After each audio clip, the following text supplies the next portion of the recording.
Hello again. I'm Steve Longo, and I'd like to welcome you back to another episode of Rock and Roll Show and Tell, coming to you from the No Gloom Ballroom. Today, Clark Gayton. Clark has played with Bruce Springsteen, Santana, Sting, but the funniest stories on this show are the ones about him performing with Prince. The artist formerly known as Prince. But first, a word from our sponsors. Most of you know I live in Southwest Florida now, and one of my favorite places to grab a bite to eat is Jason's Deli. Scott and Diana Willis have been in business here for over 20 years. The truth is, Jason's Deli has bigger choices of better food. You can eat healthy and enjoy the taste of quality ingredients. They're open 7 days a week for dine-in, pick-up, or deli delivery. With 4 convenient locations from Naples to Cape Coral, Florida, they are a must-try. Jason's Deli, where all good things come from wholesome ingredients. And Bradley's Jewelers in South Fort Myers. Diamonds, bridal, you name it, estate, custom design, and expert repair. Bradley's Jewelers, South Fort Myers. They specialize in amazing moments. Okay, it's time for another episode of Rock and Roll Show and Tell. So today, guys, the return of Clark Gayton. Trombone. Trombone to the stars. That's right. Clark's played with Sting, with Bruce Springsteen, who got us busted the last time he was on the show. Santana. Santana. And it's amazing how many brass players we've had on. And they're all amazing. Yeah, well, you know, I don't think that you are a suckety-o trumpet player or saxophone player or trombone. I don't think you work if you suck. So, it's, you know, just the way it is. No work, no good, no work. You work, you gotta be good. Gotta be good if you're working. Yeah, especially if you play with those people. Yeah, exactly. And watched the interesting documentary that Mark Mangold told us that we should watch, the Lynyrd Skynyrd documentary. After the show, we had our dinner and watched that. Yeah, we did. And what's going on here? This is crazy. There we go. No? Yes, here we are. Hey, hi! I like the pink and orange. You like the pink and orange. Well, I know that. Pink and orange. That's why I did it, because it reminds you of getting yelled at the florist. That's right. Yep. So here we are, back in space. Round 2 of Clark Gayton. Right. And I will not be playing the Bruce Springsteen video. Nope. Because I'd like you to see the whole show. Yeah. You know, it's just as simple as that. Bruce obviously has some copyright stuff going on out there, and I'm not messing around with Bruce. So, a lot of people do. A lot of people mess around with Bruce or have copyright stuff? Copyright thing. Like, Don Henley. Like, I wanted to hear Boys of Summer, and I went on YouTube. You can't even get that song and listen to it on YouTube. Like, you can listen to all the Eagles songs. Why? I think he won't let people. Won't you pull on a Taylor Swift? No, I think you can listen to her songs. You take your life in your own hands. But I wanted to hear that song, and it was like, I could not listen to it. And this was like, a year ago. I haven't tried lately. I was like, screw you, Don Henley. Yeah, screw you, Don Henley. I don't want to hear it that We were going to ask you to be on the show, but forget it now. We actually had somebody from his band on. That's right, we did have. Who was that? That was, Seriously? You're the one with the book. I gotta look in the book. Well, okay, so I don't have the book or those brain cells. Okay, Chris Holt. Chris Holt. Right, he was in Live and Let Die. Yeah. Live and Let, what that was? No, that was with Tony. Yeah, with Tony Kishman. Right, and he also gave Don Henley's son guitar lessons. Right, and then Don said, "Hey, you want to be in the band?" That's right. So next time you get asked to give Don Henley's kid guitar lessons, you might get in the band. Not the Eagles, though. Don Henley's solo project, right? Right? Wait, Pat Romano's going, oops, no gloom in all capital letters. Did somebody say something gloomy? Somebody say something gloomy, Pat? Yeah, Pat. Who said something gloomy? Who said gloom? I don't know. Maybe he just doesn't like the other people in the room. Oh, he said something. He said Don Henley is a tool. That's not gloom. That's not gloom, really. It's just a fact. Well, if that's what you think. I'll tell you, I don't know Don Henley, But that but other one. I do know Don Felder. Yes, and he's a big And tool. he's like a frickin' jackhammer. Yeah. Jackhammer. Well, it's the biggest tool I could think of. He could be a backhoe, I suppose. Yes, he's a backhoe. That's what I said to him, backhoe. So, that's not gloomy, Pat. Yeah, so I'm going to tell you a Don Felder story. Gloom is politics Yeah, and, that kind of shit. yeah, Don't want politics, anything on the news. They would not be saying, Don Henley is a tool on the news, right? He, no, I wouldn't say that. Oh, there's other gloom. I mean, 10 of my friends died this week is gloom. Gabrielle's watching. Gabrielle The Cocky. lovely Gabrielle. The lovely Gabrielle. Yes. Hi, Gabrielle. Hi, Gabrielle. Hi. How are the puppies? Oh, they How- do such good things. Yes. Good. Her and Lenny have big hearts, and we love all the animals. No gloom and there. We love what you do. Love what you do. Yeah. So, and we're glad that we can, we're broadcasting all the way to Antigua. Yes. Steve looked today, and we have 2 followers. I was in looking. Antigua. I was looking around at the areas where we, his Facebook, lovely interface that it is, will tell you some stuff like who's watching and from where. That's right. And I got to tell you, first of all, let me shout out people in other countries other than the United States, Canada, Italy, Germany, wherever you are. I am so pleased and so honored that you watch my show. I hope you understand what I'm saying. I guess you do. I don't. Or does it? There's no closed captioning, right? No. We need She that said now. that her and Lenny are great, and they're both watching. Oh, good. Lenny's watching too. Oh, so I can't tell that joke. Maybe there's like one other person in Antigua besides. We thought one was Lenny and one was. Yeah, we Lenny. got 2 views from Antigua. Oh, that must be Clark. Oh. Wow, early, but that's okay. Let me set things up here. Oh, here we go. Well, we're just going to jump right in with Well, Clark? I'm telling her to say hello. Say hello to Lenny.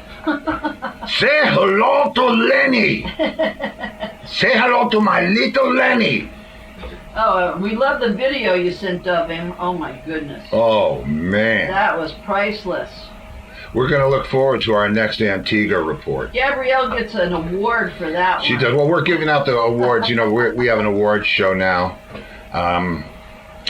And we give out Stevie's. Stevie's. We should. We should give out Stevie's. We'll give out Stevie's. Okay, Yeah. I'm down There for you that. go. Okay. All right. All right. All right. All John. right. All right. All right, We John. just saw some comedian doing Oh, his, man. Yeah, he was great. in Training Day. Yeah, he was great. Man. Can't say that, but No. Denzel can say it, because when he says it, it's cool. And when they put it in the sub-captioning, it's not spelled the way you think it's spelled. It's Denzel. Denzel can do whatever he wants. Denzel's. All right. He even died great in He that show. He does everything great. Yeah. King Kong ain't got nothing on me. All right, I'll see you up in Pelican Bay. I'm gonna put a jacket on you.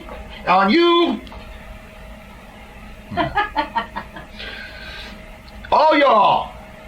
Anyway.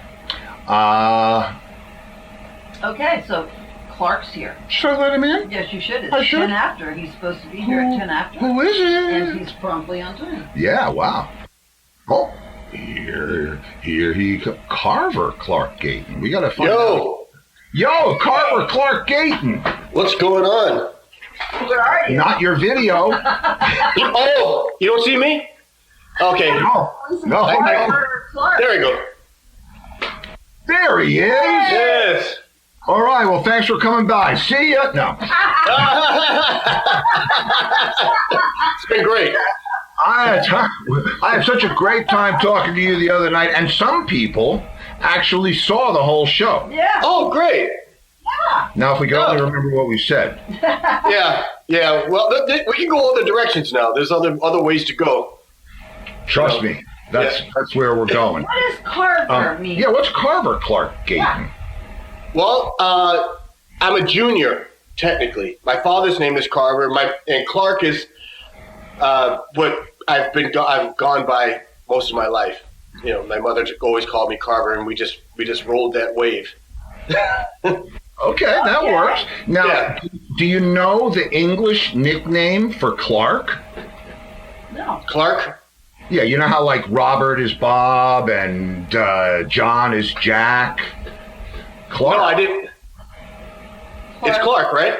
No, it's not Clark. Clark Oh. it's Nobby. Get out of here.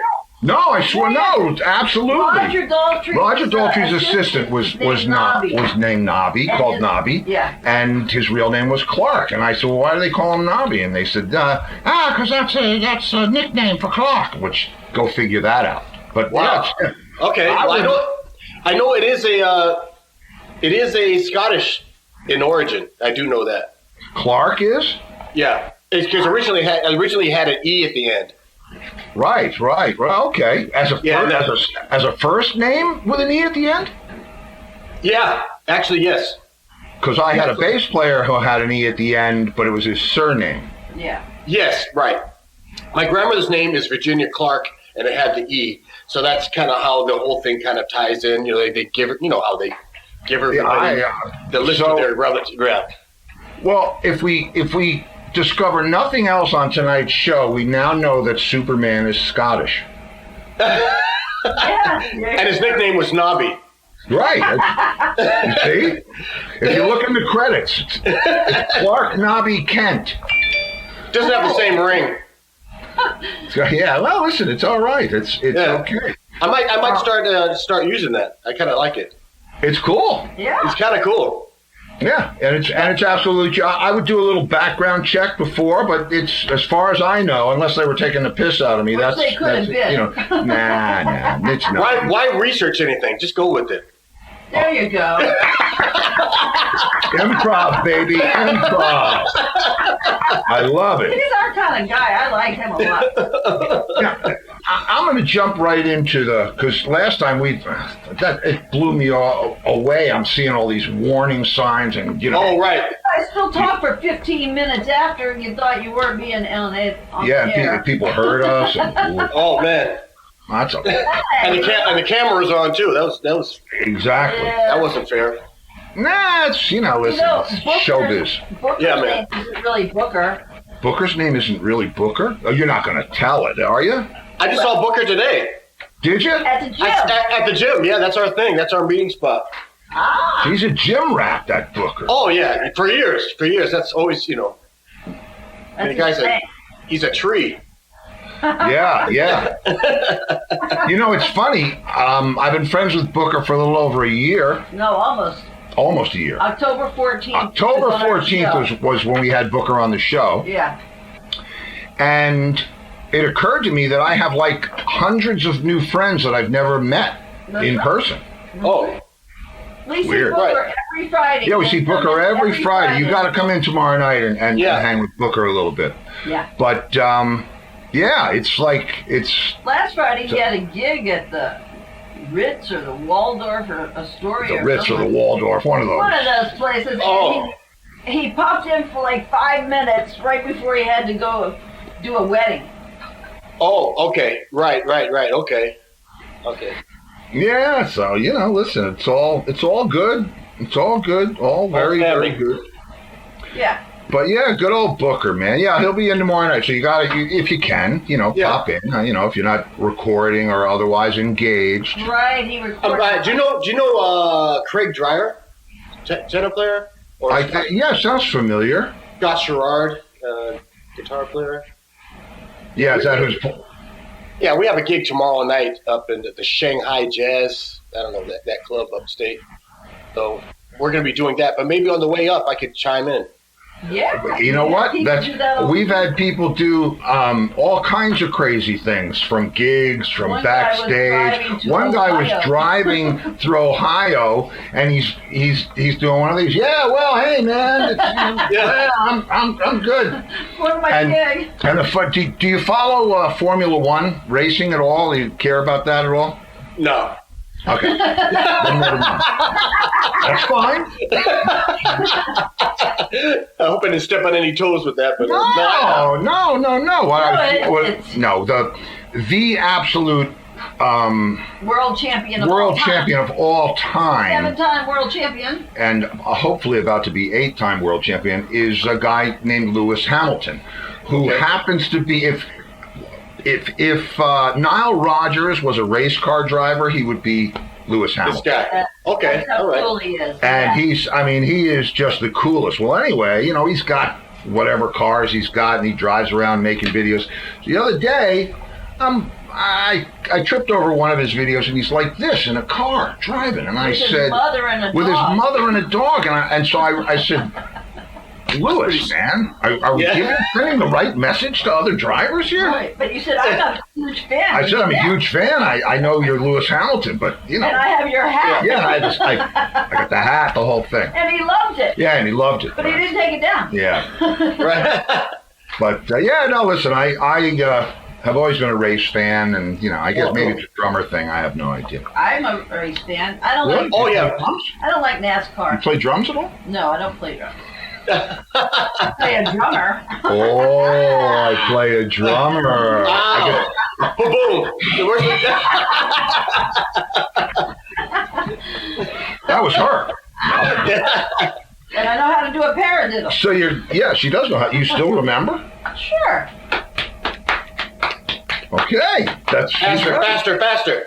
Yes, faster. Yeah. That she turns into Spasmo Joe when she has to go. No one told her that you bounce the double. You know what I mean? No. But she does know the pattern. Did not tell me. My teacher did not. You were my teacher. I was. I still am. Of all things. So you're playing a gig tomorrow night, upstate? Upstate. I think this place is called Shanghai Jazz. I think that's the venue. I think it's in. Where? Look up Shanghai Jazz. Yeah. I'm not completely sure. I'm going to meet Craig Dreyer at his studio. He has a studio in Brooklyn called the Mighty Toad Recording. So I'm going to meet him there, and he's going to drive, and then I'm going to go to sleep. Been there. I know that maneuver. It's like I'll tell you what, sleeping on a long car ride. It's almost like the transporter on Star Trek. You wake up and you're there. It's like, and you're there. Yeah. It's the best. New Jersey. Yeah. It's in Madison, New Jersey. Oh yeah. So don't go upstate New York because it's in Madison, New Jersey. Oh, well, yeah, right. Good thing I'm not driving. See, that's why I'm not. Jazz, restaurant, and bar. Yes, Shanghai Jazz restaurant. Ooh. Well, it looks like good food. Yeah. Do they give you the meal? Because I got to tell you, you're in for some good eats. Does it look swanky? It does. Yeah. It looks really nice, and the food is It looks awesome like you'll looking. be playing outside. Well, that's right. Yeah, That's nice. better. Oh, well, we'll tell all the people. Yeah, so if they wanna we'll come post by. it. We'll post it. Because we have a lot of fans in Jersey, and we will send them to heckle you. Oh yes. No, they will all behave themselves, and they'd probably like to see you play. So Are you playing with Scott Sherrard band? Yes. Yeah. Oh, Yes, okay, it's- yes, I see it on their itinerary. And so when you guys play, what's the set list like? Well, tomorrow what we're doing is it's a tribute to the Crusaders. Remember that group? Oh, yeah, I do. Yeah. Sticks, remember Stix Hooper and Sure. Pops Popwell and Wilton Felder and Wayne Henderson. Wayne Henderson. I remember Wayne Henderson. Yeah, so we're just doing a bunch of Crusaders covers. How cool is that? Yeah, so it's really cool. It's really great music to play, great to play over, and real groovy. It's funky. Yeah. It's great. Yeah. And what's the band? What's the the setup? Who's tenor bone front line, just like the Crusaders. Guitar, keyboards, bass, drums. That's it. That's cool, man. Well, Standard fare. yeah. Well, and when was the last time you had a gig? Last night. Oh, really? Where'd you play last night? Where did I play? At this place called the Whalen in the Lower East Side. So it was on Avenue C and 9th Street. Alphabet City. Alphabet City, baby. And we did a trio. We did some dub reggae with a trio. And and I played trombone and melodica. And Melodica. yeah. Oh yeah. Yeah. Just since it's a trio, I have to kind of wear a couple hats. So I have a sampler, I have the melodica, I have the trombone, and I actually do a little thing on the iPad. I have like a program on the iPad that I use to do. Well, now I heard, I have a clip that I played the last time that I didn't get busted for, so I'm going to play it again. But it sounded like you were playing through some kind of a synth or something like that. Is that what I was hearing? Yeah, that was. That's that Pog. Remember that? Do you know that pedal, that guitar pedal? Yeah, sure. Yeah, that's what it was. It's kind of like it has. It's kind of like an octave divider. In a sense, gives you all these different octaves. So that's what I used. What's his name? Niels Lofgren from Bruce's band hit me down. Oh, yeah. Yeah. He uses it? Yeah, he used it. He didn't use it much with Bruce, but when I was talking to him about pedals, he says, "Yo, make sure you pick up one of these and experiment. It's really cool." And at first, I couldn't really find anything, and then I finally found. It's got a lot of things in it, so I just found a setting that works for trombone, Man, so that's got to be interesting because, I mean, it's an acoustic instrument, so you're playing it here, but are you hearing the effect through the monitors, or do you wear any? Yeah, yeah. I mean, the clip that you saw is basically at this place called New Blue. It was just a stage, a mixing board, and some mics. So there was not. The monitor thing was a little lax, but whatever I heard through the system is what I heard. So I kind of relied on the guy up front to kind of, do the best he could with what we were doing. So it's always good to hear what you're doing, especially with something like that, so you know what to kind of nuance you want to put on it. Yeah, it's nice if you can hear what you're doing. That's good. Yeah. Yeah, but it's not always available, as you know. No. I'd like to hear myself in the monitor. I think, maybe next sure time. you would. So would everybody else. It's not that kind of costs gig. more. That's extra. Yeah, right. So when you do that, thing, is it you have a pickup or are you doing it through the mic? I mean, I do it through the mic. In that case, I'm pretty sure it was the Pog, but it also could have been. Actually, I have it right here. Oh, I love gear.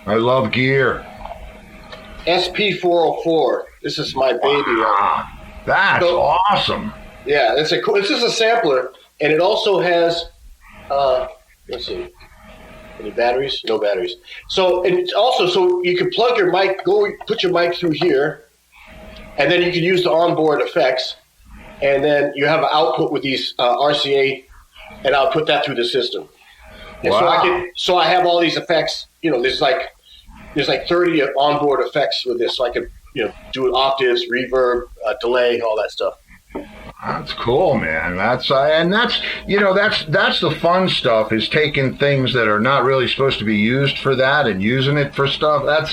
To me, Yeah, that's where the fun starts. Sometimes it gets frustrating, like keeping up with. Like last night, I had all that gear with me, so I have to travel with a mixing board, and then, of course, you got the cables, you got the power strip. There's always a cable that you forget, always, and I always forget. So I'm trying to get better at just kind of leaving everything in the bag and just don't touch it until the next gig. And I just have a hard. Sometimes I get up at the middle of the night, I have an idea, and I throw everything on the ground and I start plugging stuff in. And sure enough, I'll leave the most important thing, at home. Power cord. Exactly. Everybody see? It's a little box. It's got a wire coming out. Matt Beck time? Yeah. Do you know Matt Beck, guitar player, session player, plays with Rob Thomas, monster player. Rob Thomas. Yeah, he forgot the power supply for his pedal board, and Yeah. See, that's the thing. I'm trying to get to the point where it's foolproof. I have a setup that no matter what happens, I can still pull it off. And that was the reason behind the melodica, because I can forget the power cord with that thing, and I'll be fine. So, where is the melodica? Is the melodica local? Can we see it? Yeah. Hold it. Show and tell, kids. That's what we do. Rock and roll show and tell. He's going to show you the melodica, and then we're going to tell you about it. Yeah. And I got to tell you, the place he's playing tomorrow looks really nice. Yeah, it looks like a and great it looks place. like really good food. And if there's anybody in Jersey, you should go see the show. Okay? Here it comes. Here it comes. I just got this in the mail. Boom. Wow. Oh, man, that's the big melodica. It's got extra keys. That's kind of what I like about it. Let me see. It's got 1, 2, 3 octaves. Yeah. So.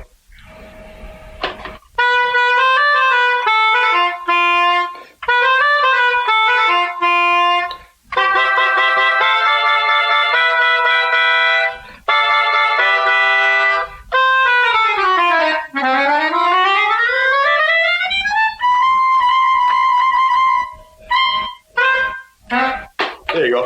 And it's got the extended mouthpiece. That's pretty cool. Yeah, I mean, I remember when I first got it, everybody's like, "Yeah, but it's cheating, man. You have to use the small one." I was like, "Yo, dude, I don't have to. If I'm playing melodic, that means I don't have to do anything."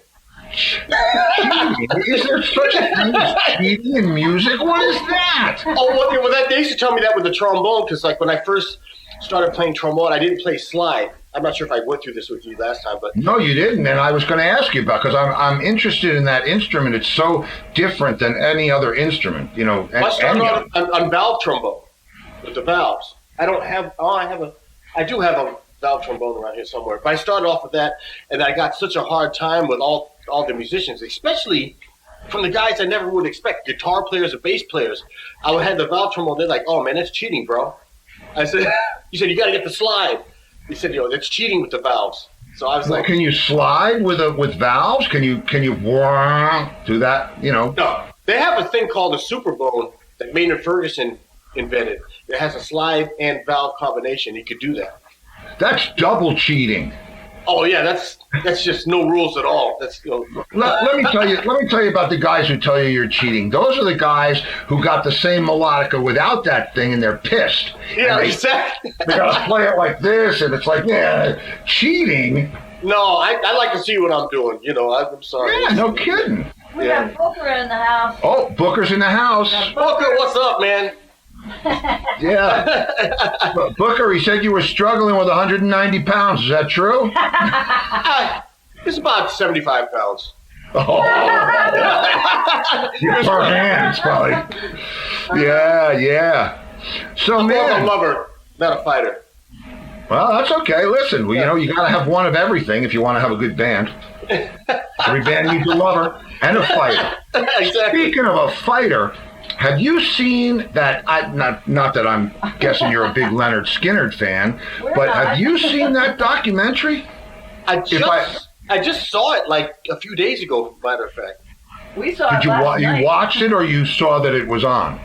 I flipped it on. To be honest with you, I turned it on and I completely crashed out, so I don't even remember it. Yeah. I mean, sometimes I'll just put something on just to help me get to sleep, and that that did the trick. But I plan on watching it awake. It's I did see the Zappa documentary, which was great. Did you see that? The Zappa? We turned it off. Yeah, we had to turn that off. You didn't like that one? Well, I don't know. We didn't get. It depends on the mood. You know what I mean? Yeah. Well, that's the thing. Yeah. We didn't like anything about it. Zappa's. He's walking a weird path, and that's okay. He was very nice. Yeah, he didn't seem like the most fun guy. I think when I'm in a band, I want to have fun. I don't want to be like threatened or. That's what the Leonard Skinner guy. Man, it's going to blow your mind. Yeah. Okay, I'll check it out tonight. Yeah. It's like I want to quit that band. But All tell you this. Let's just play a little game. Because how many Leonard Skinner songs can you name? One. Freebird. Right. Freebird. Oh, that's right. Right. I did see that part of the documentary. I remember that part. All right, I'll give you his Sweet Home, Alabama. There you go. That's two. It'll blow your mind how many hits that they had that and it's like you're going to sit there and go, "Wow, I didn't know." Oh, that's right. That's such a. Well, they had growing up in Seattle, they had a grand total of one R&B radio station in Seattle, and they played all this stuff at the time and whatever was hot on the R&B. But as soon as it hit 11 o'clock, all the funk would go off and they start playing rock. And the first song they played was Up on Cripple Creek. Oh, well, I gotta love that. By the band. And then they played Boz Scaggs. I remember the playlist almost completely. And they played Elton John, and they start getting into Skinner, and they kind of creeped up on you until the next thing you know, you're checking out Creedence and everything.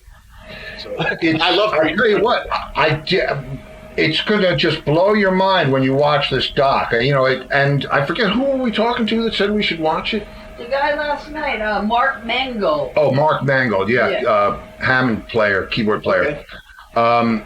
And I said, we should watch it. It's our business. We should know what's going on. It's going to blow your mind. So I'm thinking it's a little different than your path up or my path up. These guys, and they're not from Alabama. No. They're from Jacksonville. Yeah. Oh, that's even more interesting. Yeah. Oh, just wait. It gets really. I'm not going to mess it up for you, but I'll tell you.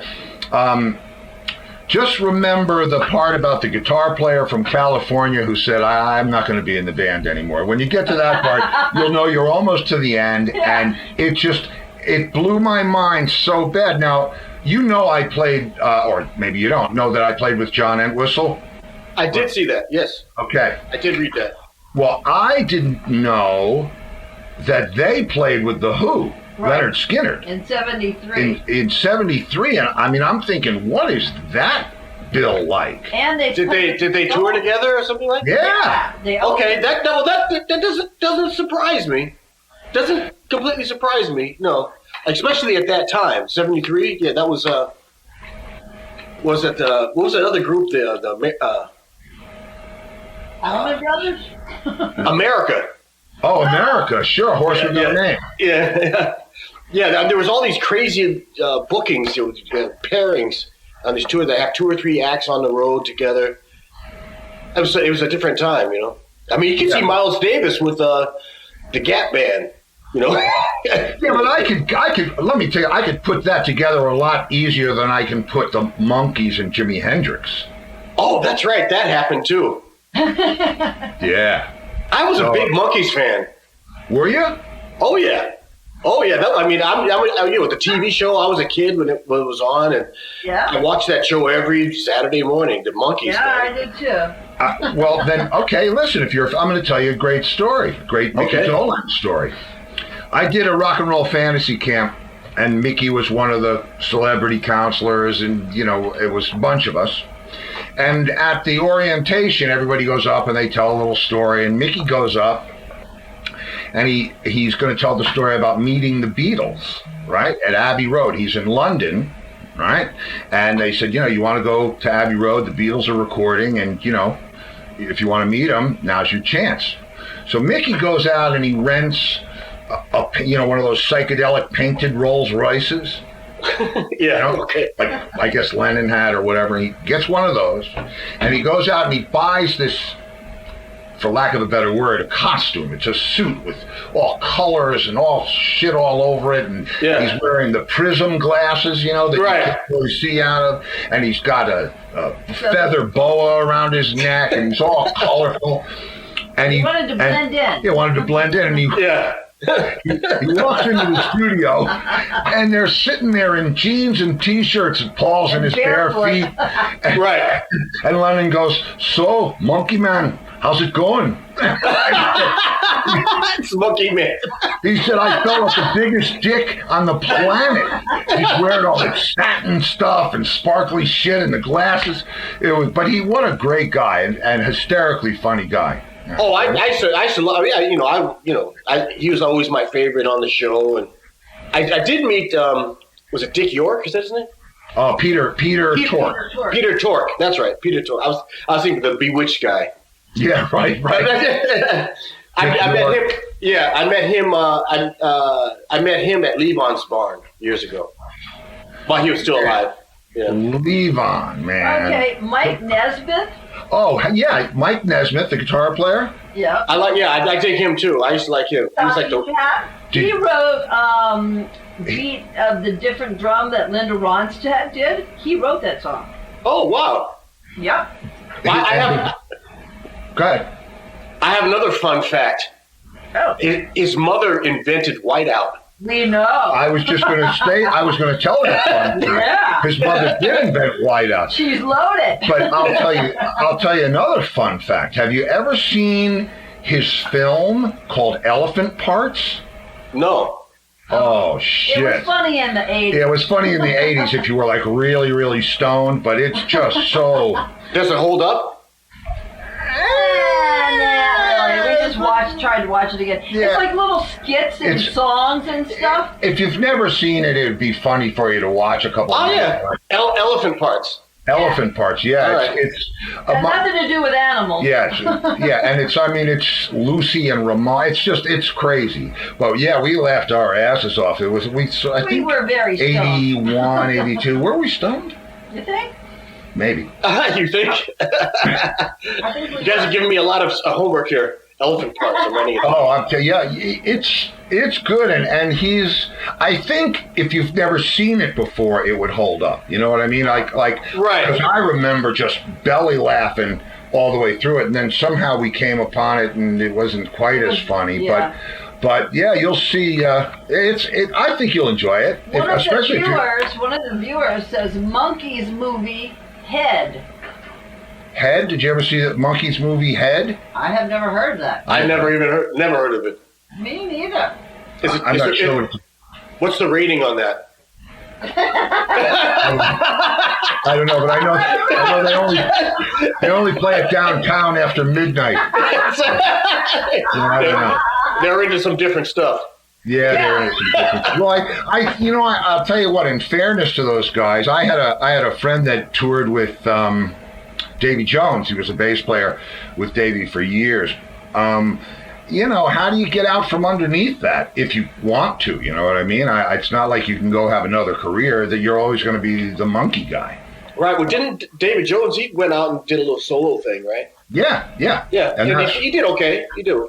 Oh, he did real well. Yeah. But he's got to do Daydream Believer and all that. Right. And I don't know what else he did, but yeah, listen, everybody's got to do their gig, and everybody, he was gigging right up until the end. So, that's good. It's good for him. Yeah. Yeah, there's some people that just have this stigma, and they just got to live with it. Yeah, there's some guys that I've played with in the past, and they have these songs that they just have to do. Even Sting, he's got to do certain songs. Bruce has a bunch of songs that he has to do at every show. But I played with O.C. Smith once. Remember that guy? Yeah, sure. O.C. Smith. What was his song? Little Green Apples. Yes. Yeah, Little Green Apples. So we had to play that all the time. And he's like, and he'd get off stage. He said, He's like, I fucking hate that song.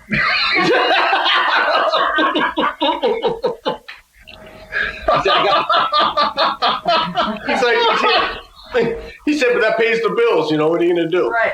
Like Dionne Warwick hated, Yeah. you know, the way San Jose. Yeah. But hey, so what does Sting hate to play? Yeah. Oh, that I don't know. There's not very many songs that he wrote that are hateable. That's You know? Yeah, you know what I'm saying? Is I don't know how he feels about Every Breath You Take. You know, but that's something he has to do. Yeah. So that's not bad. It's got a bridge. It's got Yeah. It's got it's It's got a not a little. love song. Yes, not a love song.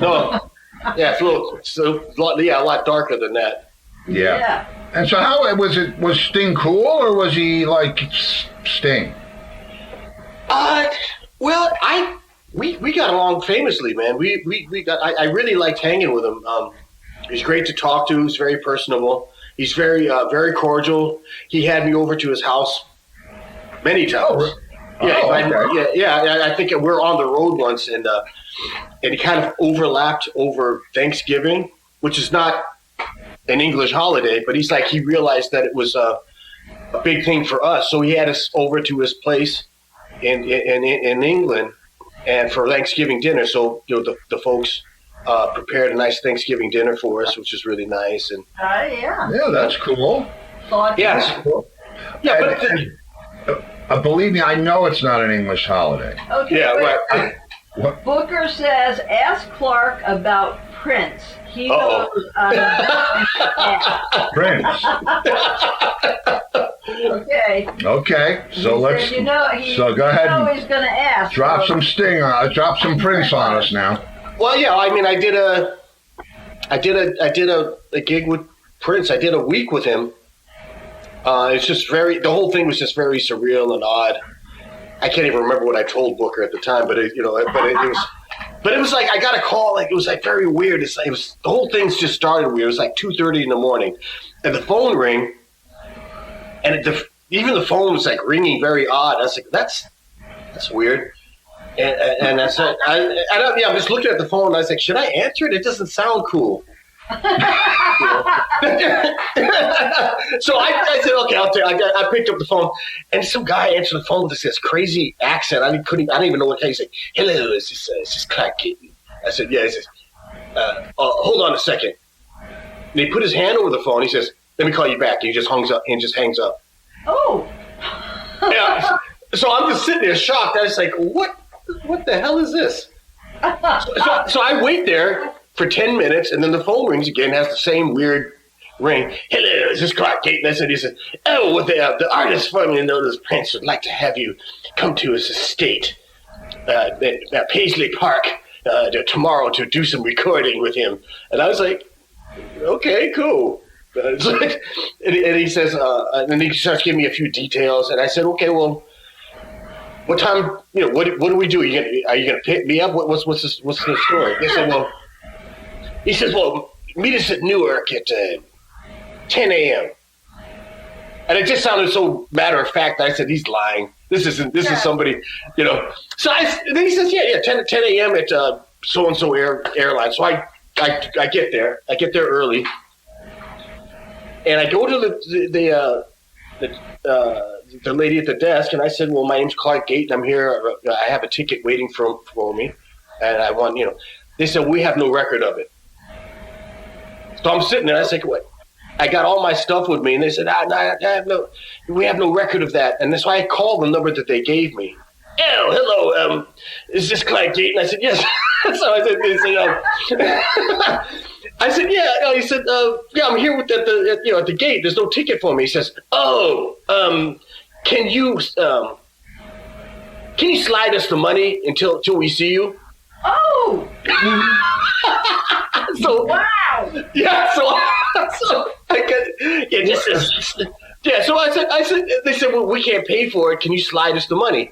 So I was like, oh man, this is just too good. I have to do this. I have to see this through. But everything in my body's telling me, do not do this. Yeah, that mine. I would have been out. Yeah, for the artist currently known as broke.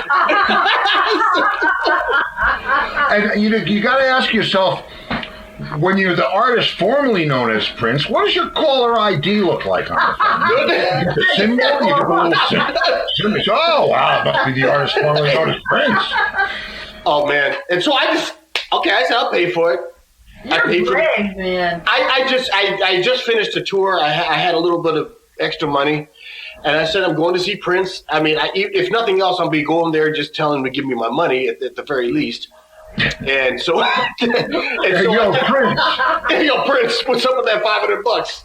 You know? Yeah. I wonder what it says on his checks. Does it have the little sign on it? It was a rubber stamp. I do remember that. So. Oh man. Anyway, I get there, and as soon as we get there, there's some guy that meets us there. The guy had a suit and tie on, tall dude. And so he's giving us a rundown. Okay, whatever you do, don't look him in the eye. Never call him. Don't call him Prince. Call him boss or the artist. Oh. So, hi, the artist. So he gave me a list of everything that I was going to do. So we get into the limousine. There's a stretch limo, all purple. Of course. All purple. We go inside and For real. and we go inside and it's all like these harlequins thrown throughout the whole place, like clowns and pillows and silk blankets and stuff. It was really creepy. And all of his music is just like blasting through the speakers. And so they take us to the hotel, and he's giving us more and more instructions as we're getting there, and it's just like too much. I just block them out basically. But we get to the hotel. 5 minutes into the arriving there, we get a call. The artist would like you in the studio. So I didn't even get a chance to put my stuff down. So we're in the studio, and we rehearsed for about 8 hours. 8 hours of rehearsing, all this stuff, and he's just asking us to do all this impossible stuff, things that are just not really possible. You know, he played a tape of some solo a saxophone player played. He says, "Play that." I said, "Dude," he said, "Well, you can't do it." I said, "No, I can't. I can't do that." So everybody's looking at me like, "Well," I said, "Man, I'm not going to tell you I can do it and I can't." It's like that's not nobody wins like that. So I said I can't do it. So he did that all night. Play this. You can't play this. I said, "Dude, this is all of this is unrealistic." But we did that for 9 hours, and of course I looked him in the eye. Though I looked at him in the eye the entire time.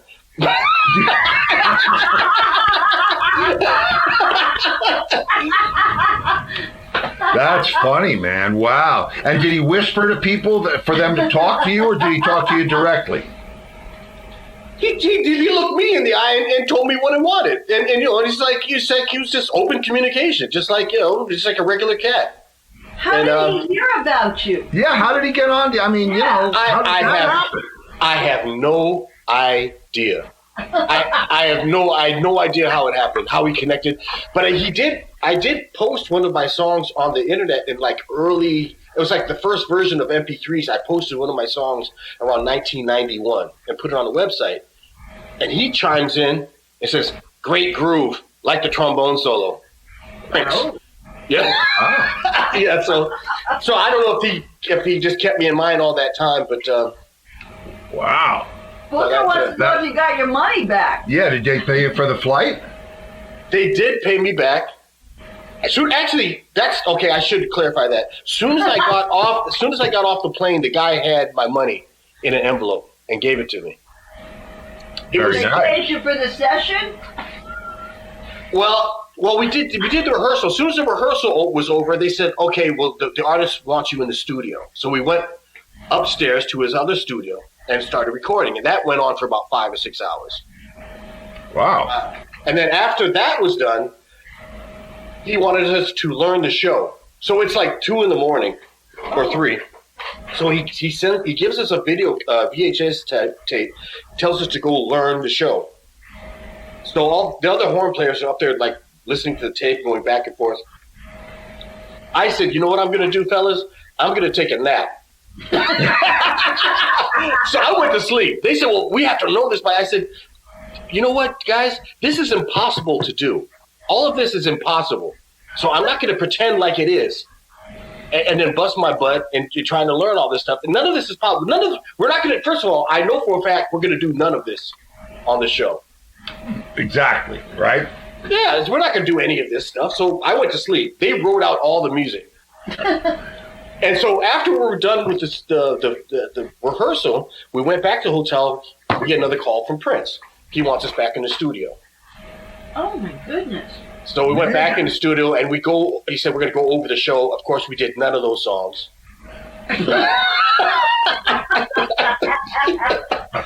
Wow. It was crazy. And then after we did that, he wanted to take us to a club to watch us dance. He wanted to see if we knew how to dance.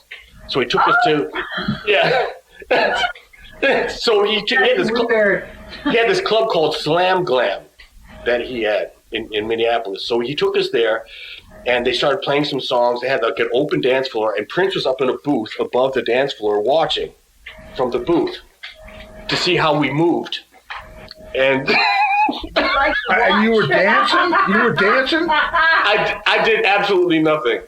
Oh, good. You dance with your horn? True to form. I went to the bar. You know, I went to the bar and got a drink. Yeah. I'm going to dance over here. I'm going to do my James Brown over and get myself a whiskey sour, dude. You know, it was completely. So we finally did the show, and the show went on and on. After the show was over, I did nothing that they told me to do. After the show, he runs up to me and says, "Man, I like your style. I want you in the band."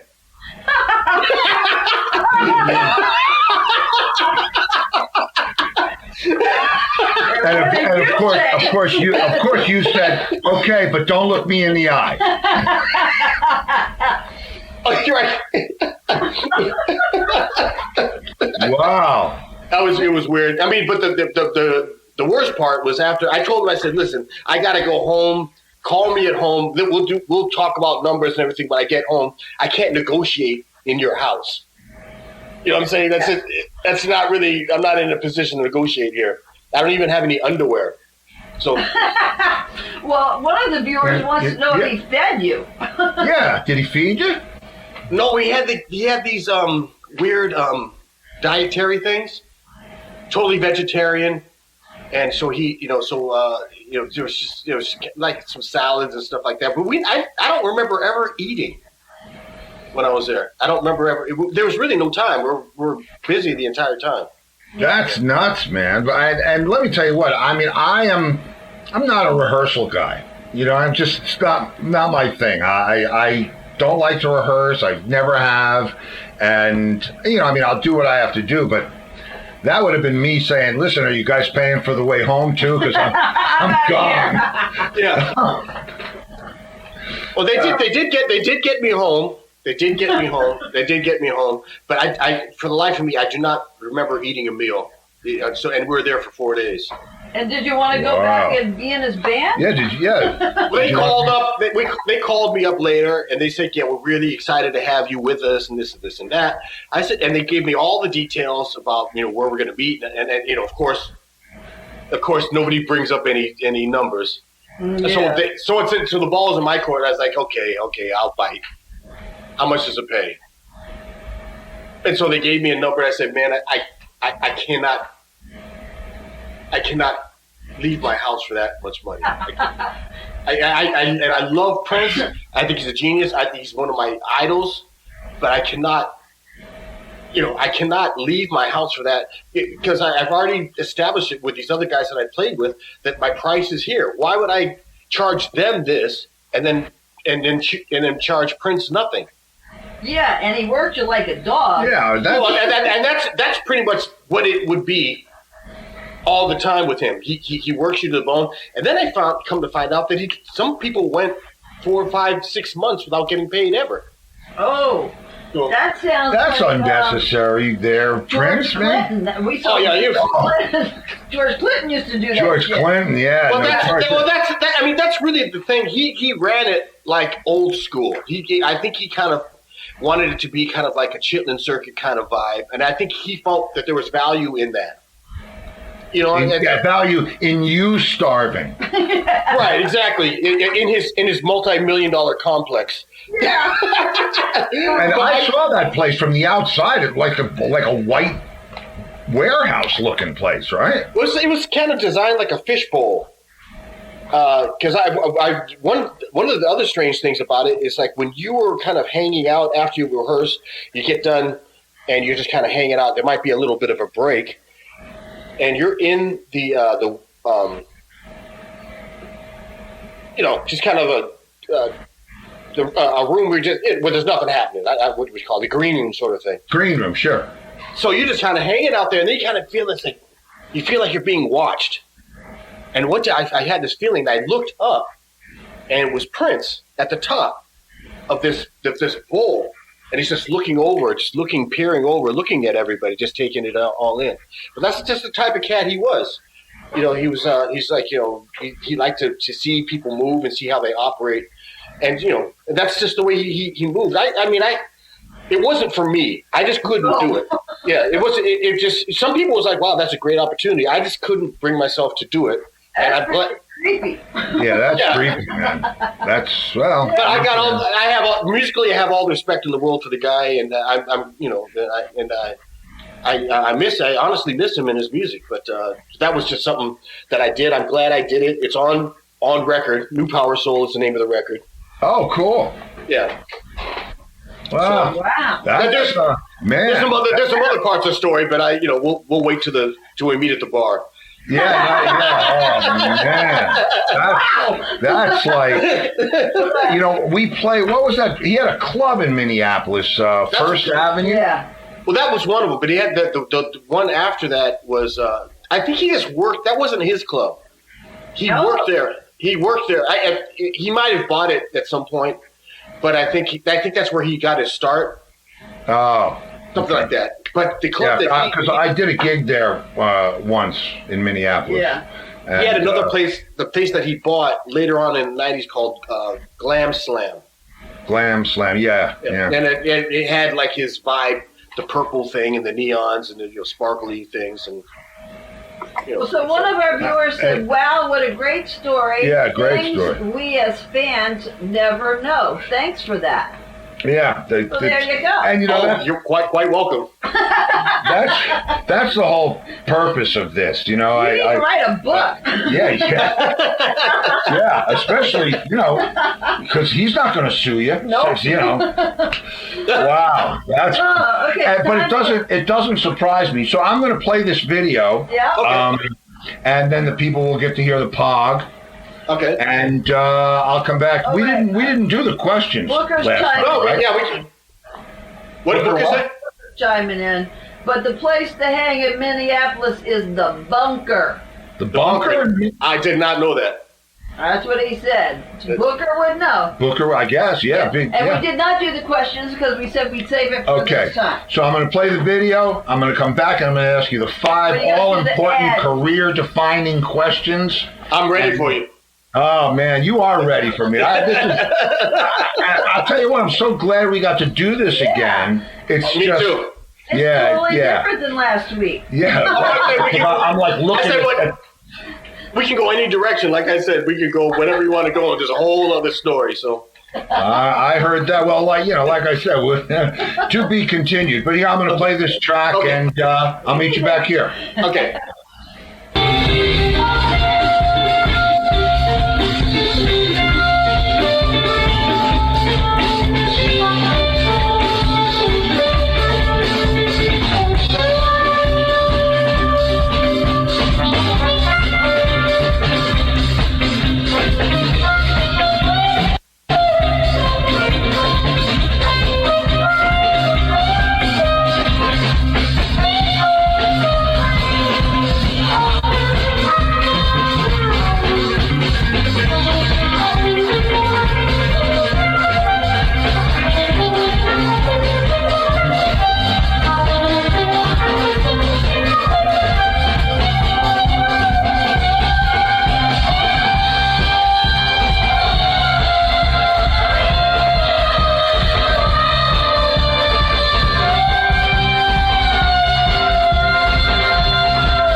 Oh,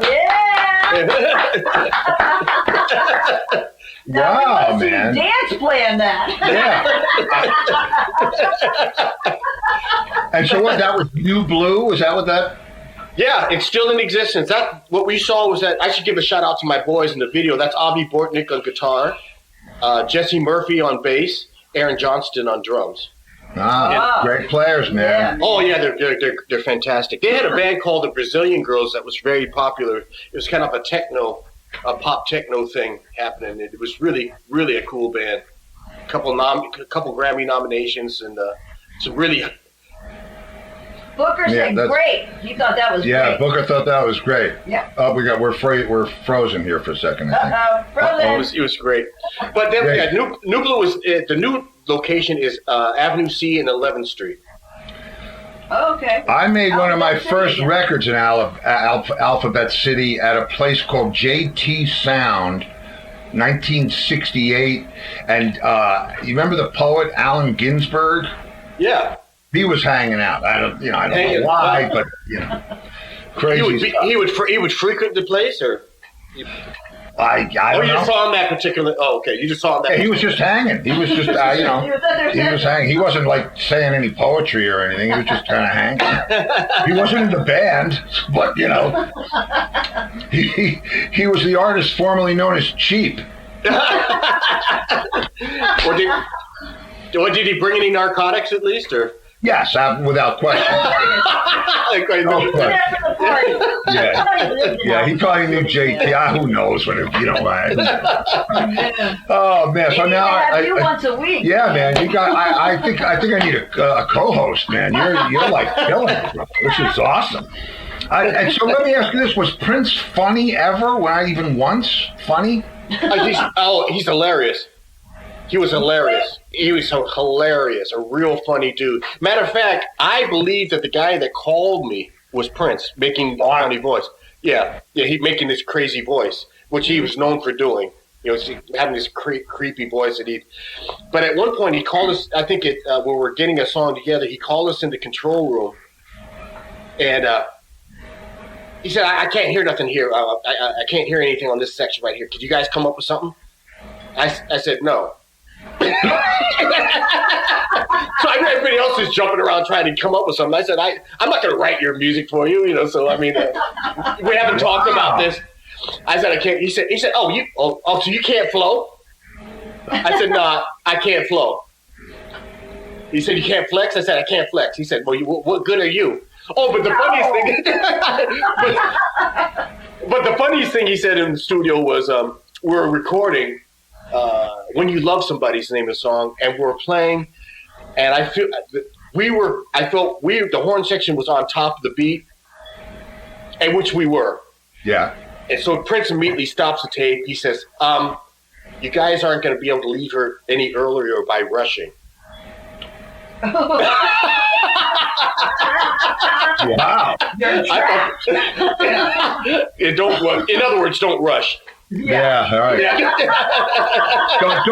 Don't make it simple, Prince. Let's have some code going on. There's you know what I mean? no way out, so just. Wow. You're not going to get out of here any earlier by rushing. I said, well, I died. I thought it was funny, but he was very funny. That's interesting. Very funny. I was in a band with Richie Blackmore for a week, and we recorded one song. And it was at 120 beats per minute, and he had a DMX drum machine as the click track, and it was dig it back, and I mean I breathe 120 beats per minute, right? And so he's got the 16th note riff, right? And Roger Glover's playing what he's playing, and he says, and Richie turns to me and he goes, "Your time is off." Oh. And I said, "What?" He said, "Your time is off. We're not locking." I said, "Well, it's not me, man." That explains the week, right? I said it's Perfect response. Yeah, I said it's not me, man, because I was locked with Roger Glover, Yeah. And I said, you know what? Let's go listen to our tracks up against a click track. Right. call him out. So, and he was flubbing and I was locked, and that was it. See ya. Well, yeah, I like to do that too. Like if I make a mistake, it's not my fault.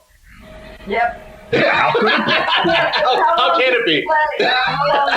Oh yeah, I mean I should have known from the audition, right? Oh, and you talk about guys in the. This is very similar to your Prince phone call. I get a call from Rainbow's manager, Bruce Payne. He said Richie would like to know if you're interested in playing in the band. And so I went to Connecticut, to Greenwich, where the office was.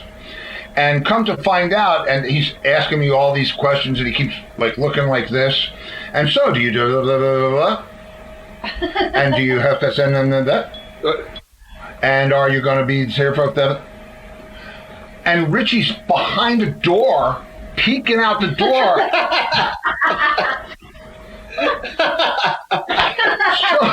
And it's like, why do you want to have me in your band if you don't even want to talk to me? And so he says, well, he wants you to come to an audition. So I said, all right, I'll come to an audition. So Richie says, do you play a solo?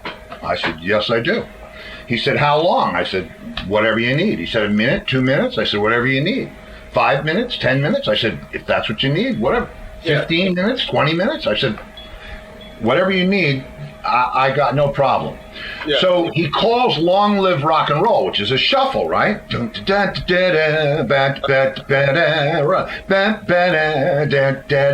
Right?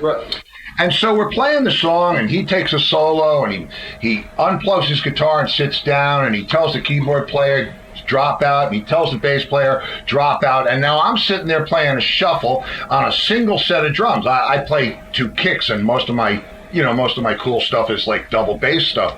Okay. And so I start doing this solo in shuffle time, and he's sitting on his amp with his guitar across his lap, unplugged.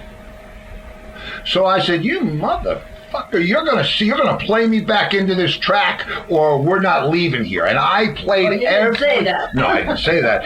But I mean, I played every riff and everything. I'm playing on the side of the floor, tom-tom, on the cymbals, on the stands. I said, you're gonna plug in and play me out, or we're gonna be here all fucking night.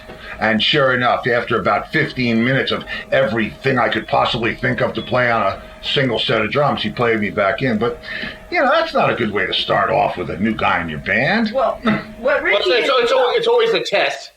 Yeah. Yeah. But what Richie didn't know is when Steve was a kid, and one of the first gigs that his band did at a high school, he said, I'm going to do a solo. Well, let me straighten the story out.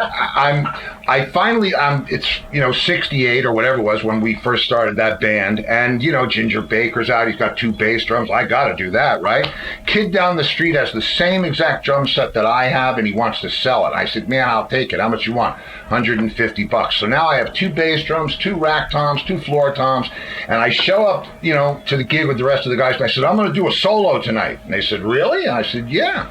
I said, it's going to be a monster. You could tell I have 2. I don't know how to play 2 bass drums yet. I just got it. But, I'm Looks no cool. problem. And it looked way cool. Yeah. And so we're playing Light My Fire, which is always a big drum solo song. And and I started into my solo. I have no idea what I'm going to play. And I look and I see these guys leaving. They went to frickin' Burger King and didn't bring me anything back. And he had to play a solo. I had to play my solo. I was dying at the end of it. But, he was prepared for me. Yeah, so I was prepared for Richie. Go ahead, head out to Burger King. Bring me back some Yeah, right. Unbelievable. Yeah. Hey, listen, the things we do for rock and roll, for music, right? Whatever. Oh man, yeah, it was. All these over the years, it's like people they throw all these little tests at you, and I mean, and the thing, my responses to Prince, I don't recommend people doing that sort of thing, like refusing to do certain things. I mean, I arrived at that. Do you know what I'm saying? Yeah. I arrived at. I said, I know where this is going. We haven't talked about me writing any arrangements for you. I'm not going to transcribe. He was playing me a cassette tape from across the room of a sax solo. He wanted me to play it. I played the first. At some point, I played the first bar of it. He says, "Oh, great! Now harmonize it." He was like this bebop solo. I said, dude, what are you? I'm surprised I got that much. So I mean, but all these things are little tests. He wants to see how you react to this, and that was just Prince. Everybody has their things that they throw at you to see how you react. Are you going to lose it? How do you handle this sort of thing? So, and some of them I was just like, this. It's not even worth it. I'm not going to lie to you and tell you I can do stuff that I can't do, and sometimes I have jumped out there and fell on my face. So that's why I don't. There's certain things I say. Yeah. Oh, sure, I can do that. Exactly. Exactly. Like you're fired. Yeah. Wow, man. Oh, God. You know Brett King? Brett King? Of course. He's watching, and he said we had Clark wear costumes when he played with us. Oh yeah. Yeah. That Nancy Atlas. Natalie Atlas. She's a great singer. Brett's an amazing bass player. We just had a gig about 2 weeks ago. Well, what kind of costumes did you? Yeah, what kind of costumes? What is he talking about? Oh man. We can skip over. Oh man, Nancy I don't know where she got this stuff, but she would just have this stuff in her closet, and I get to the gig and we discuss nothing. I get to the dressing room. She says, "Oh, by the way, you're wearing this tonight." And yeah, and I think one time I was dressed up like a leopard. One time I dressed up as a banana. Banana costume on, Princess Leia. And a robot. Princess Leia? And a robot.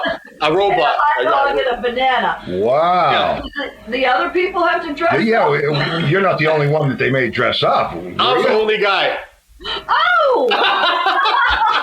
Well, all right. Am I lying, Brett? I'm not lying, right? I'm not lying. Brett, if you want to be on the show, Brett, I'd love to have you on the show. Yeah. You can tell your side of the story. I'll tell you, let's have Brett on the show. Yeah. I'll tell you, this will make you not feel so bad. Do you remember the movie The Three Amigos with Steve Martin, Martin Short, and Chevy Chase? Yeah. Right. And they wore those amazing things with the hat and the sparkles all over them.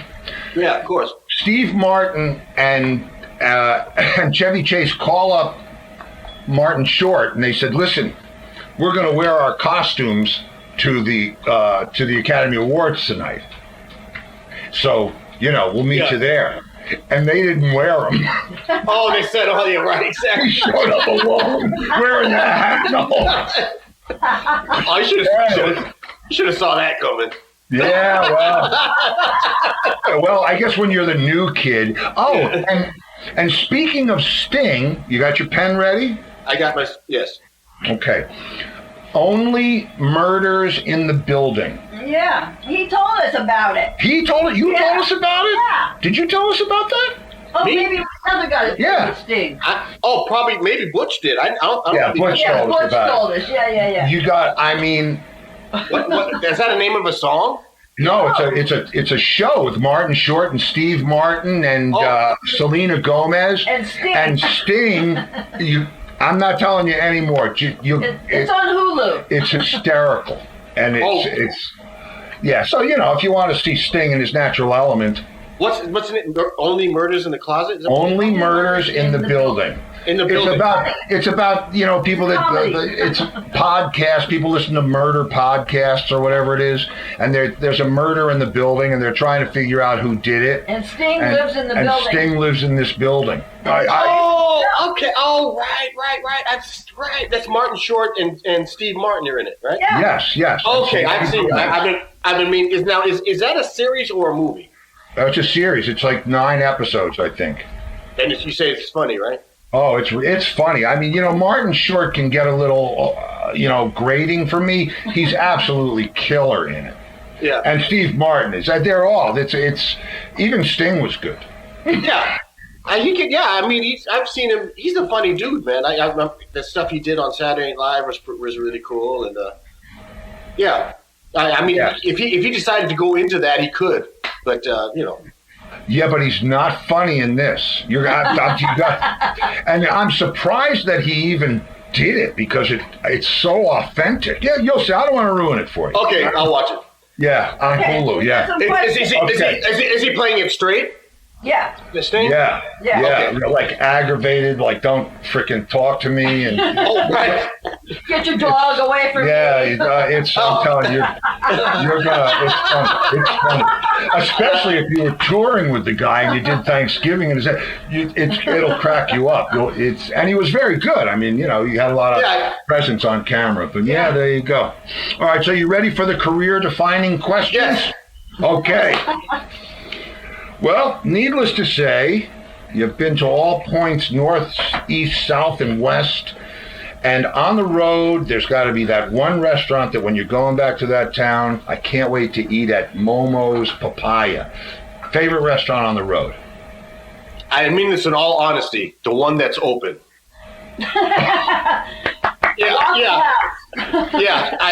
Whatever is open. If you're on the road, a lot of times you get there, especially in Europe, and everything is closed, as you know. Everybody's on siesta or something from 2 to 4 or something like that. And there's nothing open. Then you have sound check at 5. So what are you going to do? Yeah. Yeah. So I'm just like, whatever is open is the jam.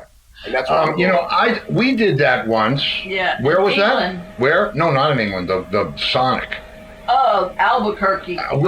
We get to Albuquerque at like We're on a tour bus. 3 or 4 in the morning, and we're starving. And the tour manager didn't want to stop. We're not stopping. We got to wait till we get there. We get all the way there. It was like 9 o'clock at night. It was 9 o'clock at night. Yeah, we were walking down the road at 4 in the morning. Well, whatever it And was, Sonic's the not only open thing then. that was open was Sonic. Yeah. And both of us were puking that night. After we ate So. Sonic. In Albuquerque. right. Yeah, well, that's not good. No, it was not good. It was. When we were on the tour, when I was on the road with Levon, and he didn't like flying, so we did everything in a bus or some kind of Sprinter. So his go-to place was always the Cracker Barrel. Crap. Well, I get that. That was Entwistle's favorite. That was Entwistle's favorite. So he would the whole tour would be kind of routed around where the Cracker Barrels were, and we might go to another state just to hit the Cracker Barrel and then come back. We did the Cracker Barrel tour. Oh yeah, that's what, and I got it. I know what he's talking about. It's. And did you sit at the big round table in the back that seats like 20 people? The big round one that's in the corner? Yeah. I guess it's a standard thing, right? It is, absolutely, yeah. Yeah. Because we went. I think we went to every Cracker Barrel there was. It was, and they were going ahead to and the thing that Entwistle loved about Cracker Barrel, first of all, he loved the meatloaf, which. Okay, but the toys, all the talking toys that they have in there, the animated stuff, loved that shit and bought like all kinds of crap. And he bought this sunflower that, it's about this big in a pot and it looks like a sunflower. And when you walk by it, it's motion detected and it starts singing, "You are my sunshine." It scares the shit out of everybody. And he has all this shit flown back to England. Yeah. So, yeah. What was it was like the dessert table with the fountain, the chocolate sauce fountain. Yeah. All of that, the pies and all that sort of thing. Oh yeah. But those are good memories. I with Levon. Great memories, great. Yeah, but in Italy, of course, we just try to find anything open, and Italy is just so great like that. The smaller the town, the better. The little local restaurant, So I would just get the spaghetti with marinara sauce, or just get a straight pizza, man, and I'd just be totally cool. Have a little glass of wine, and I'm done. Yeah, man. Yeah. Cool. Okay. Okay, so now we move on to the musical portion of the questionnaire. Mm-hmm. Set list comes out. Doesn't matter who it's with. Sting, Bruce. And there it is on the set list. Your favorite song to play live. I love to play this song. Favorite song to play live. I love playing "If You Never Come to Me" by Joe Beam. Wow. Okay. Yeah. You play that a lot? I used to play it a lot. I used to make everybody learn it. I'm just like, do you know if you never come to me? They're like, no. I said, well, here are the changes, and we're about to play. But I love playing that. It's just a beautiful melody, and I like the chords, and but I love playing that too. Cool. Yeah. Okay, now the set list comes out again, and now you're not so happy to see this song. I don't ever want to play this song again. Not my favorite song. What's Chicken that? Dance. The chicken dance. Where do you play the chicken dance? At a wedding? Yeah. I mean, come on. A lot of people just think that one day Prince calls and Springsteen calls and then there you are. No, I had to do a bunch of bullshit. I played a bunch of bullshit for very many years, and I still do it, but I'm trying to cut back a little bit. But the chicken dance was something like, because at one point I was doing a lot of weddings, because in New York, as you know, the weddings pay better than almost anything. Oh, Yeah, no Than kidding. most gigs. Yeah. So that and I think I was part of a band that was at one of those Long Island kind of wedding factories. Like they had Yeah, oh yeah. So we always played the electric slide and the chicken dance. I could kind of deal with the electric slide. The chicken dance, I just wanted to just. I don't think I know that one. You don't know the chicken dance? Yeah, you do. Oh my God! I was just ready. I was just like, I am going to get a machine gun, and everyone's going to die tonight if I hear this fucking song again. I mean, Oh, that's funny, man. Listen to it now. Yeah. You got to listen to it like over and over again about 7,000 times, and then give me your opinion. Chicken dance, man. Wow, that's funny. That's a first. Hey, man, but I'll tell you, the wedding bands, even though they're wedding bands, they usually have the best players, man. I mean, Oh yeah, that's not even we had great. I played with the Cafe Wah band. Do you know what I mean? Ah. Yeah, they're really cool, real funky. They played really well, really great feel. But there's some things we just had to do, and that was one of them. Oh, man. And you got to be up there cracking up, because there's always like the drunk dancer, you know what I mean? Oh yeah, it's like a script. Okay, here comes the drunk guy. Yeah. Oh, here comes the chick. Oh, here she goes. Everybody. Do they do the chicken dance? Is there a chicken dance? Yeah. Oh, do they yeah. do chicken dance? Oh, okay. Oh yeah. There's a whole thing that comes along with it. It's so annoying, and it goes on and on. Shit, that's I know funny. we went to a wedding and they had the Macarena. Yeah, we went. It's like that. It's like that. Oh God, that was horrible. We just sat there watching everybody. It was like, oh my God, what? How can we get out of here? Wow. It's tough. It's tough out there, man. It is tough out there. Hard out there for him. I heard that. All right, this is a fun one. This is a fun question. Okay. If you could, you can't play melodica or any of the instruments that you play. If you had to play an instrument that you don't know how to play and absolutely shred at it, what would it be? Drums. Oh, good answer. Yeah, definitely. Most definitely. I wanted to be a drummer at one point. Matter of fact, let me put it like this. I was actually a drummer in a band. Really? Yeah, I was a drummer in a funk band in the 80s, in the early 80s. I had a gig playing drums for like one summer. And that was the end of my drumming thing. And it was just merely because the drummer that we had mysteriously disappeared, and we never saw him again. And Final tap. yeah, and so we're just kind of like, I mean, after 2 weeks of him not showing up at rehearsal, was like, I don't think he's coming back. and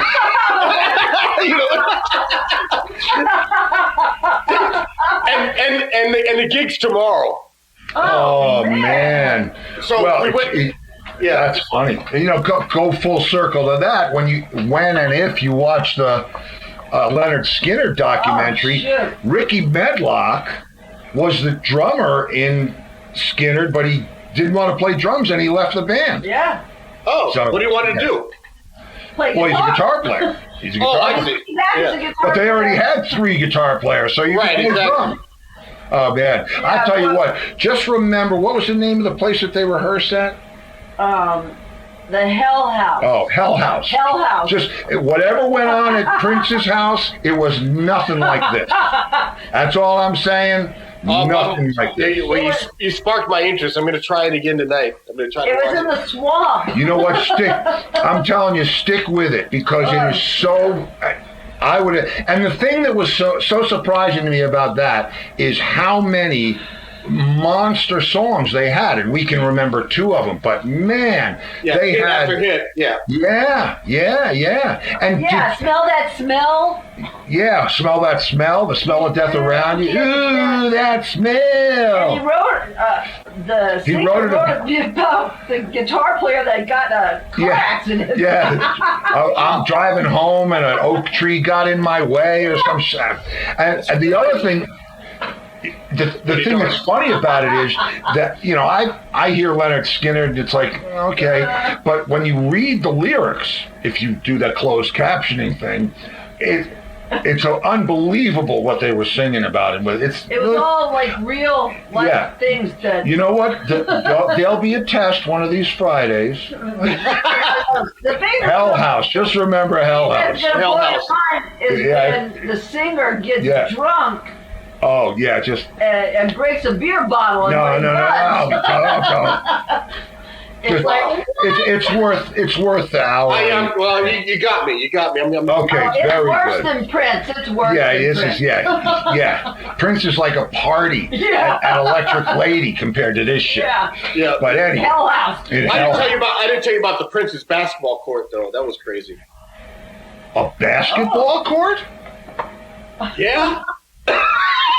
You had a basketball court right behind the main rehearsal stage. He had a basketball court that he had hand painted. He had painted by hand the floor of the court. He painted it himself personally, and then had it shellacked. It was just. Did he play? He's a great basketball player. Come on. Great basketball player. Great handles. Great jump shot. Great crossover. Great balance, spin moves, all that. Well, yeah, I mean, he couldn't dunk. He's like, what? I don't know. Well, he should have just wore the heels. Then he would have been able to dunk too. Well, he played in heels. He played in. No. Yeah, he played basketball in platforms. What?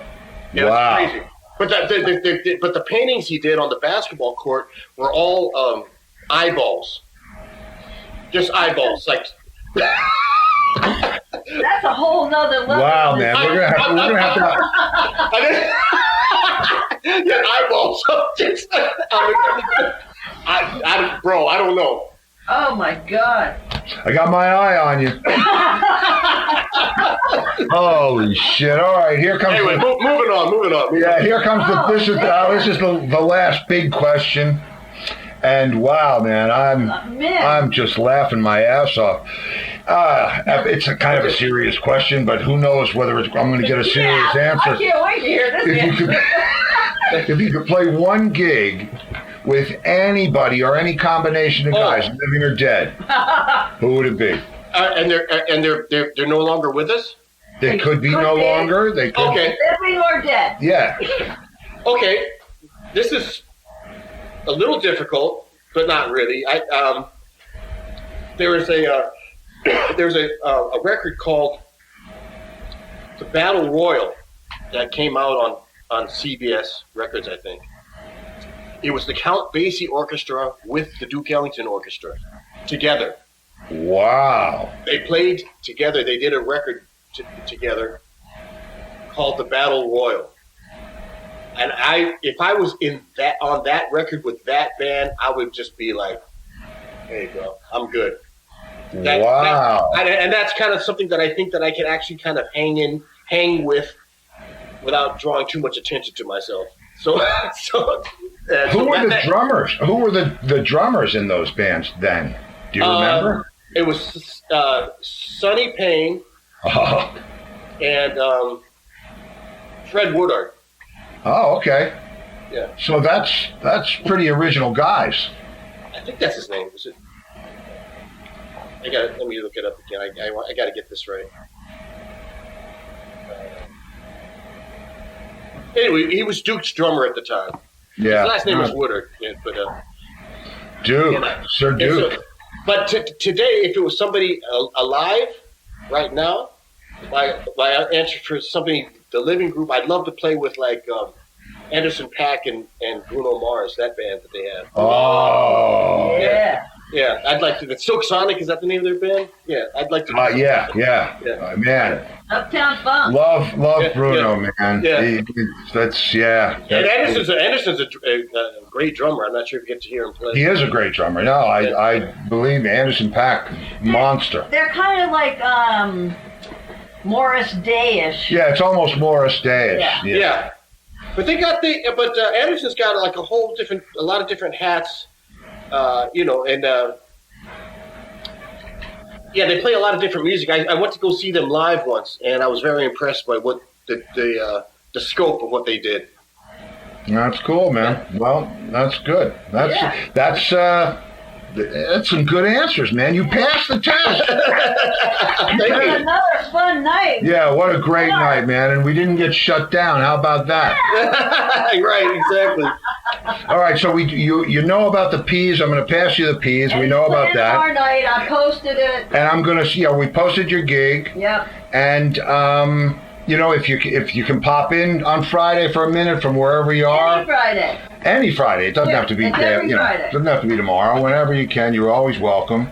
And, It's great that I see Booker all the time, because that's always going to remind me to do that. Sam Woodard is the guy's name, the drummer. Sam Woodard is the drummer for Tune. Yes. Okay. Yeah. Man, well, there were no slouches in either of those bands, man.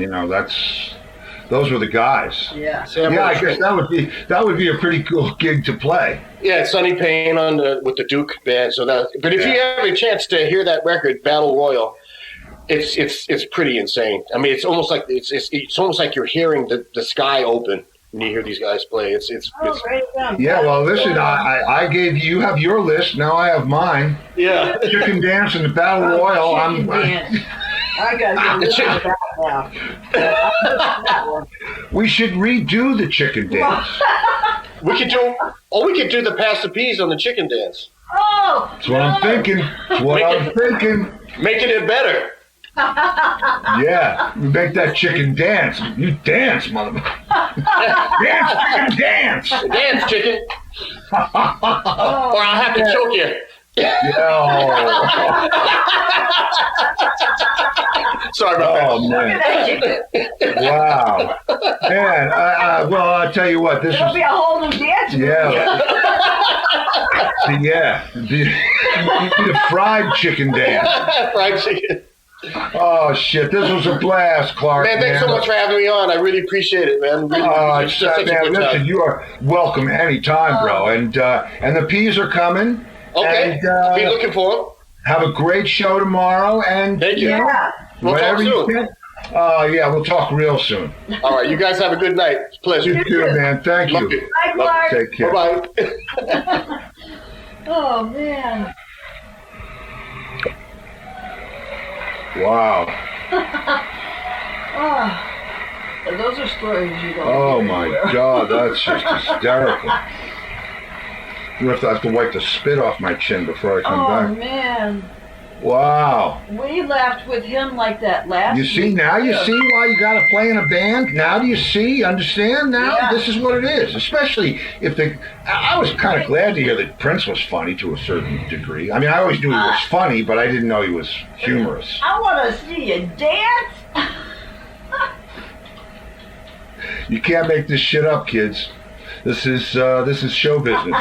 This is show business at the highest you don't level. hear about. This is behind the scenes. You never hear about this. That's why we do this show. That's right. Because we know you want to hear. These are the stories that you want to hear. That's this is right. the knowledge that you need in your life.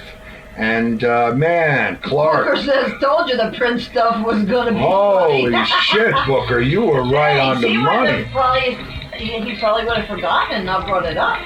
Wow, that was funny shit. So I'm going to pass him peas with you on it, Booker, so that, keep it in the family, right? Yeah. Wow, kids. So tomorrow night, Booker. Wait, But if he doesn't have a gig, yeah, well, I don't know. you know what? Booker's there, even if it's 5 minutes walking on stage, he's there. So Free for All Friday tomorrow, my brothers and sisters. And, all right. I'll be laughing in my sleep. Oh, man, Clark. And don't forget, Nobby. No. Someone just said Clark with an E, the Scottish spelling. Really? Oh, man. Wow. That was great. That was Booker has a just gig, good. but it'll pop in. All right, bro. Okay, Booker. It's always a pleasure to see you, my friend. And did you hear? This podcast is brought to you by Jason's Deli. With 4 convenient locations from Naples to Cape Coral, Florida, they are a must-try. Jason's Deli, where all good things come from wholesome ingredients. And Bradley's Jewelers of South Fort Myers. They specialize in amazing moments. Bradley's Jewelers. Stop by and say hello to Brad and Colby. And we'll see you next week right here on the podcast from the No Gloom Ballroom. It's rock and roll show and tell.